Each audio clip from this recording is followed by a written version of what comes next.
दोस्तों, जिन लोग का सपना होता है सरकारी नौकरी पाना, तो उनके लिए बहुत ही बड़ी खुशखबरी आ गई है। यानी कि असिस्टेंट टीचर यानी कि प्राइमरी टीचर। तो यहाँ पे प्राइमरी टीचर का वैकेंसी आ गया है। और सबसे खुशी की बात यह है कि जिनके पास बीएड नहीं है तो वो लोग भी इस फॉर्म को अप्लाई कर सकते हैं, क्योंकि असिस्टेंट टीचर यानी कि प्राइमरी टीचर यहाँ पे आपको बीएड की डिग्री मांगा नहीं गया है। यानी कि here are not requirement of BEd degree are BEd qualification. तो आप सभी लोग ध्यान से वीडियो पूरा देखिए। इस फॉर्म को अप्लाई करने के लिए, इस जॉब को अप्लाई करने के लिए आपके पास कौन सी क्वालिफिकेशन होनी चाहिए, आपके पास कौन सा डिग्री होना चाहिए और आपका एज कितना होना चाहिए, किसको कितना छूट मिलेगा, और यहाँ पे सबसे मोस्ट इम्पोर्टेंट डॉक्यूमेंट वेरिफिकेशन। अगर आप लोग के पास जो बताऊंगा डॉक्यूमेंट, वो डॉक्यूमेंट नहीं रहेगा तो आप सभी लोग इसके फॉर्म को अप्लाई नहीं कर सकते हैं। अब यहाँ पे आप सभी लोग देख सकते हैं, यहाँ पे इस पोस्ट का नाम है असिस्टेंट टीचर यानी कि प्राइमरी टीचर। आपको यहाँ पे क्लास 1 से लेकर के 5 तक के बच्चों को पढ़ाना है। क्लास 1 से 5 तक। देखिए यहाँ पे लिखा गया पोस्ट कोड, और यहाँ पे नेम ऑफ पोस्ट, और यहाँ पे नेम ऑफ डिपार्टमेंट, किस कास्ट में कितना पोस्ट आया है, यहाँ पे सारा चीज़ लिखा गया है। यहाँ पे यूआर के लिए यहाँ पे टोटल है वो है 502, और ओबीसी के लिए 306, एससी के लिए 166, और यहाँ पे एसटी के लिए यहाँ पे दिया गया है एसटी के लिए 69। तो यहाँ पे जो भी यहाँ पे कैटेगरी है UR, OBC, SC, ST, EWS, तो यहाँ पे सारा यहाँ पोस्ट दिया गया है। तो यहाँ पे आपके एजुकेशन के हिसाब से भर्ती आया है असिस्टेंट टीचर का। और हम यहाँ देखते हैं कि इस फॉर्म को अप्लाई करने के लिए आपके पास कौन सी डिग्री होनी चाहिए। देखिए इस पोस्ट का नाम है असिस्टेंट टीचर यानी कि प्राइमरी टीचर। आपको 1 से लेकर के 5 तक के बच्चों को पढ़ाना है। और यहाँ पे दिया गया है DSSB, यानी कि इस संस्था का नाम है DSSB। यही जो है इस पोस्ट को हायर किया है, इस भर्ती को लाया है। DSSB का मतलब होता है दिल्ली सब ऑर्डिनेट सर्विस सिलेक्शन बोर्ड। और यहाँ पे टोटल पोस्ट रहने वाला है 1180। ठीक।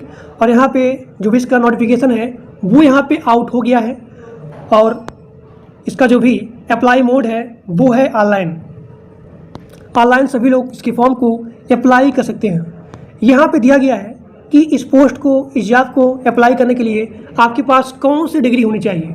तो यहाँ पे साफ साफ लिखा गया है कि यहाँ पे कोई भी बीएड की डिग्री नहीं मांगा गया है।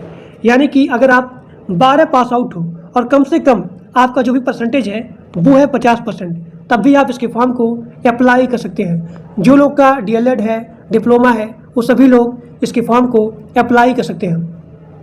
लेकिन यहाँ पे मैंडेटरी है वो है सीटेट, यानी कि सीटेट पेपर 1 आपका यहाँ पे क्वालिफाइड होना चाहिए। और सबसे मोस्ट इम्पोर्टेंट वो है लैंग्वेज को लेकर के, यानी कि आपको हिंदी और यहाँ पे इंग्लिश, हिंदी इंग्लिश पढ़ना, लिखना और यहाँ पे बोलना आना चाहिए। अब यहाँ देखिए कैटेगरी के बारे में बात करें तो यहाँ पे एज में भी छूट है। मिनिमम इसका एज है 18 साल, और यहाँ पे मैक्सिमम एज है 30 साल। यानी कि इस फॉर्म को अप्लाई करने के लिए आपका मिनिमम एज 18 साल और यहाँ पे मैक्सिमम एज 30 साल होना चाहिए। और यहाँ पे एज में भी छूट है, यानी कि अगर जो लोग SC ST हैं तो उनको यहाँ पे 5 साल का छूट है, और जो लोग OBC हैं उनको यहाँ पे 3 साल का छूट दिया गया है। लेकिन यहाँ भी आपको डॉक्यूमेंट लगाना पड़ेगा, वो है जाति प्रमाण पत्र यानी कि कास्ट सर्टिफिकेट। जिन लोग के पास कास्ट सर्टिफिकेट है वही लोग यहाँ पे एज में छूट पाएंगे। यानी कि तभी आपको SC ST के लिए 5 साल का छूट और OBC के लिए 3 साल का छूट दिया जाएगा। तो इसका मिनिमम एज है 18 साल और यहाँ पे मैक्सिमम एज है 30 साल। अगर आप OBC हो तो आपको यहाँ पे 3 साल का छूट मिलेगा, यानी कि 18 से लेकर के 33 साल। और यहाँ पे SC ST के लिए यहाँ पे 5 साल का छूट है, यानी कि 30 से बढ़ करके हो जाएगा 35 साल। अब यहाँ देखिए इस फॉर्म को अप्लाई करने के लिए आपका जो भी एप्लीकेशन फीस है वो है जनरल, OBC और यहाँ पे EWS, इसके लिए 100 रुपया है। और यहाँ पे SC ST PWD चाहे कोई भी हो, इनके लिए यहाँ पे कोई भी चार्ज नहीं मांगा गया है। और इसका जो भी एप्लीकेशन फ़ीस है इसको आप ऑनलाइन इसका पेमेंट कर सकते हैं। अब यहाँ देखिए, इस फॉर्म को अप्लाई करने के लिए आपका जो भी स्टार्टिंग डेट है वो 17 सितंबर से स्टार्ट हो जाएगा, यानी कि 17 सितंबर से लेकर के 16 अक्टूबर तक आप इसके फॉर्म को ऑनलाइन अप्लाई कर सकते हैं। अब यहाँ देखते हैं कि इसका सिलेक्शन प्रोसेस क्या रहने वाला है। सिलेक्शन प्रोसेस में सबसे पहले आपका होगा CBT बेस्ड टेस्ट, यानी कि आपका यहाँ पे कंप्यूटर बेस्ड टेस्ट होने वाला है। उसके बाद आपका यहाँ पे होगा डॉक्यूमेंट वेरिफिकेशन, यानी कि सबसे पहले आपका यहाँ पे होगा CBT बेस्ड टेस्ट, उसके बाद आपका यहाँ पे होगा डॉक्यूमेंट वेरिफिकेशन, जो कि सबसे इम्पोर्टेंट होता है डॉक्यूमेंट वेरिफिकेशन। अगर आपका रिटन एग्जाम निकल जाता है तो उसके बाद जो बताऊंगा डॉक्यूमेंट, वो सभी डॉक्यूमेंट आप सभी लोग के पास अवेलेबल होना ही चाहिए। अब यहाँ देखिए, फाइनल सिलेक्शन में आपका यहाँ पे होगा मेरिट बेस्ड या फिर कैंडिडेट प्रेफरेंस। अब देखिए, मिनिमम क्वालिफाइंग मार्क वो है जनरल, और यहाँ पे EWS इसके लिए मात्र 40%, और यहाँ पे OBC के लिए 35%, और यहाँ पे SC ST या फिर PWBD इसके लिए है 30%। और जो भी यहाँ पे एक्स सर्विसमैन है उनको यहाँ पे 5% रिलैक्सेशन दिया जाएगा। अब यहाँ पे सबसे मोस्ट इम्पॉर्टेंट है वो है डॉक्यूमेंट वेरिफिकेशन। यहाँ पे सबसे पहले आपसे मांगा जाएगा पासपोर्ट साइज का फोटोग्राफ, मिनिमम 4 फोटो, और यहाँ पे मैक्सिमम 20 फोटो अवेलेबल होना ही चाहिए, यानी कि अप्लाई से लेकर के ज्वाइनिंग तक आपको यहाँ पे सेम फोटो अवेलेबल होना चाहिए। उसके बाद सिग्नेचर, और उसके बाद यहाँ पे मांगा जा रहा है बर्थ सर्टिफिकेट।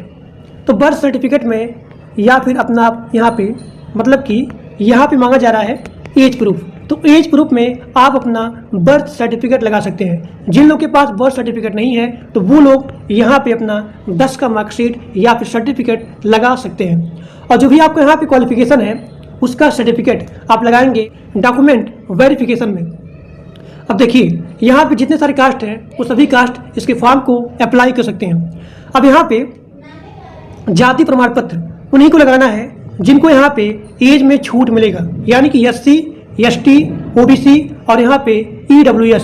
अगर आप अपना जाति प्रमाण पत्र लगाएंगे तभी आपको एज में छूट मिलेगा, ठीक।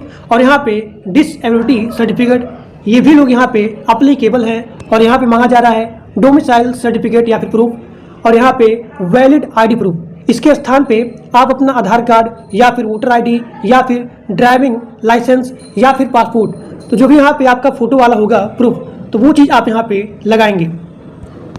अब देखते हैं कि जो भी इसका ऑफिशियल नोटिफिकेशन है, देखिए यहाँ पे इसका ऑफिशियल नोटिफिकेशन आ गया है कि 17 सितंबर से इसका स्टार्टिंग डेट है, यानी कि 17 सितंबर 2025 से ही इसका आवेदन प्रारंभ हो जाएगा।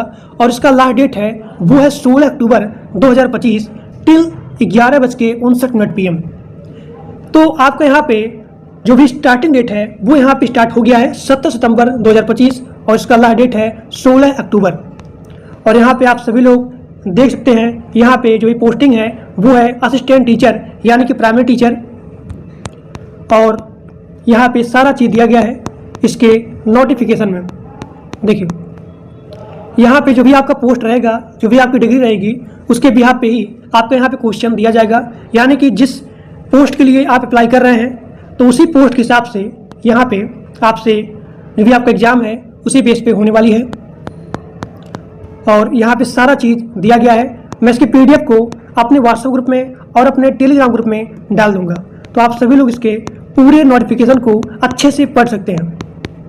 देखिए, यहाँ पे सारा चीज़, इसका जो भी पोस्ट है, इसका जो भी यहाँ देखिए, इसका जो भी CBT बेस्ड टेस्ट होने वाला है उसमें सिलेबस क्या रहने वाला है, इन सभी के बारे में यहाँ पे सारा चीज़ दिया गया है। पहला आपका है GI, यानी कि general intelligence and reasoning abilities, ये चीज़ पूछा जाएगा। उसके बाद है GA, यानी कि जनरल अवेयरनेस, और उसके बाद है arithmetical and numerical ability. Simply कहने मतलब क्या है कि GK आएगा, रीजनिंग आएगा, मैथ आएगा, इंग्लिश आएगा, यानी कि इंग्लिश लैंग्वेज एंड कंप्रीहेंशन, और यहाँ पे हिंदी लैंग्वेज एंड कंप्रीहेंशन। और यहाँ पे टोटल 100 क्वेश्चन रहने वाले हैं 100 नंबर के। तो यहाँ पे सारा चीज़ दिया गया है। आप सभी लोग ध्यान से इसके पूरे नोटिफिकेशन को पढ़ सकते हैं। तो आज के लिए बस इतना ही, और जो लोग मेरे टेलीग्राम ग्रुप में और व्हाट्सएप ग्रुप में नहीं ज्वाइंट हो, उसका लिंक इसी वीडियो के डिस्क्रिप्शन बॉक्स में दिया गया है। आप सभी लोग जाकर के ग्रुप को ज्वाइन कर लीजिए। तो आज के लिए बस इतना ही। Thank you.